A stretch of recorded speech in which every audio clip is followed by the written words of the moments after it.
And I'm gonna say, like, the reason we don't understand, let me, y'all ain't gonna like this, but it's okay. I do a lot of stuff that people don't like, and it's all right. But the part of the reason that we don't understand is because there are a lot of people walking around the black community wearing masks. What do I mean, Yvette? What you mean they're wearing masks? There are a lot of people who are perpetrating to being the same kind of black as you.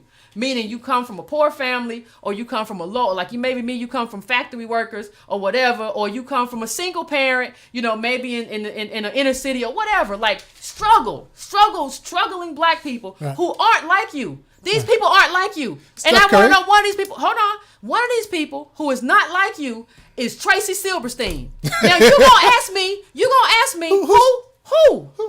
is Tracee Silberstein? Let me get up. Who is Tracee Silberstein? Who is Tracee Silberstein? Who is she? I thought you were talking about black people. I'm talking about black people, but her name is Tracee Silberstein. Are you ready for it? I'm ready for it. Give the people who drum roll, please. Here is Tracee Silberstein. And go. There it is. That's Tracee Silberstein. That's Tracee Silberstein. Now, who does she look like to you? Who do you think she is when you look at her? You think you know her by another name, don't you? You know Tracee Silberstein by the name she changed her name to, which is what? Tracee Ellis Ross. That's how you know her. You don't know her as Tracee Silberstein. And so here's the problem, black people. When Tracee Silberstein goes up and gets nominated for an Emmy, and we all get excited, because we're excited because, oh my God, a black woman just got nominated from an Emmy. And if she can get nominated, then I can get nominated. And because Tracee Ellis Ross is just like me. And if she can make it, I can make it. And this is good for black people. Can't you see? This is wonderful for African Americans because she looks just like me. Just because she looks like you doesn't mean she's like you. Her father's a wealthy Jewish man. That's not you. You don't have a wealthy Jewish father. Her mama was an R&B icon. You don't have a mama who's an R&B icon. You don't know how long she's been floating on daddy hooking her up or daddy having relationships. These are well-to-do people. I suspect there's a reason why Tracee Silberstein did better than all the other girlfriends. I suspect there's a reason too. When's the last time you seen all the rest of the girls from Girlfriends, like really doing stuff? But she's on the lead, right? She's doing a lead role right now on primetime TV. She's doing a lead role right now on primetime TV. You have all these people. You have Drake putting out a song called "Started from the Bottom, Now We Here" or whatever. Started from the bottom. Drake, you didn't start from the bottom, but we allow these people to wear like the mask of what it means to be African American. Chance the Rapper? Chance the Rapper. His daddy was what? Tell us about Chance. All right, so I worked in another lifetime. I worked for Chance the Rapper's daddy.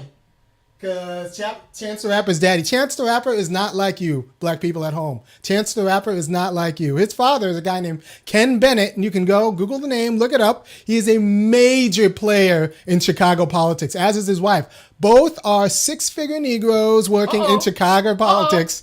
Yeah, so I worked for Chance the Rapper's dad when Chance the Rapper's dad was then Senator Obama's chief of staff. So unless your parents have Barack Obama's personal cell phone number, you're not Chance the Rapper. He ain't like you. You're more like Chief Keef. So, but like, don't get fooled by thinking, I can just put my stuff on the internet and maybe I could be a millionaire like Chance the Rapper and then I'll be a big deal. No, Chance the Rapper's not like you. Steph Curry, he's not like you. What is Steph Curry grew up in a mansion. Steph Curry grew up in a mansion and he's got all these we did this before when Antonio called in and he's got a video with all these little talking about how he made it against the odds. Against what odds? You grew up with an NBA daddy who was a millionaire who could give you everything that you needed to become like this, to become what you become. Shaquille O'Neal says all we have to do is just respect the cops and be nice. I don't know, but why are we listening to mutants? Like these people are just like too tall people, like people who were just born too tall, and like all of a sudden that gives them some sort of authority to talk about issues that matter to us. Like I don't want to hear. Like I don't even want to discuss what LeBron James thinks. I don't want to discuss what what any of these guys think, because I know they don't know anything. I know that they're not engaging the information. So what I want to happen, and let me tell you, it's not just Tracee Silberstein, Tracee Ellis Ross who's wearing the mask. It's not just Drake who's wearing the mask. We got a lot of our own people who wear that mask, who are black people, and we see everything through pigment. We see everything through skin color and hair texture. So that's all that matters. So Tracee Ellis Ross is just like us. She's a black woman and a black. That don't mean she's a black woman like you. Just because she's a black woman, she's don't mean she's a black woman like you. She is a black woman. She's just not a black woman, just like every black woman. She's not like you in terms of where you grew up and what you come from. Do you have a wealthy Jewish father? No. Well, she's not like you. So, like, I mean, we'll start taking calls in a little while. But I just need everybody to understand that, you know, we need solutions for black people who are like every other black people. We need solutions, and we need to understand that people are wearing a mask. You have wealthy Nigerians and people who come here and take affirmative action slots, and then people say, "Oh, look, these black people are doing so well." Well, that person was doing well before he got here. He's not a descendant of a slave. He was doing okay. I knew a guy in Nigeria who I went to school with, whose father was a minister, a minister in government, and then like he's treated black just like us. And you say, "Oh, he's so successful." He comes from a successful family. You said minister. People might think you mean like preacher. No, came from a minister, like minister of government, like Secretary of State. That's like you, yeah, like you coming from the Secretary of State or the Secretary of Commerce or something like that. Like, imagine what that would mean for your life. But he gets to come here and be viewed as African American just like us, just because he has melanin and nappy hair. And so there are a lot of people who wear the mask of what it means to be African American. And that's why we can't see ourselves as who we are as an underclass, because people are wearing that mask. Yeah. But they're wearing that mask to our detriment.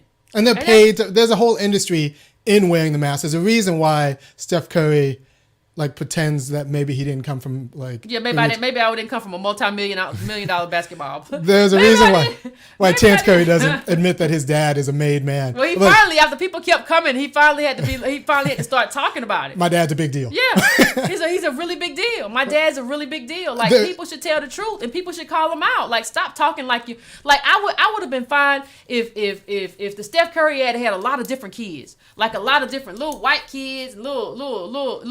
That was the LeBron James ad. The LeBron James ad had a lot of different kids, not Steph Curry ad. Yeah. So, I mean...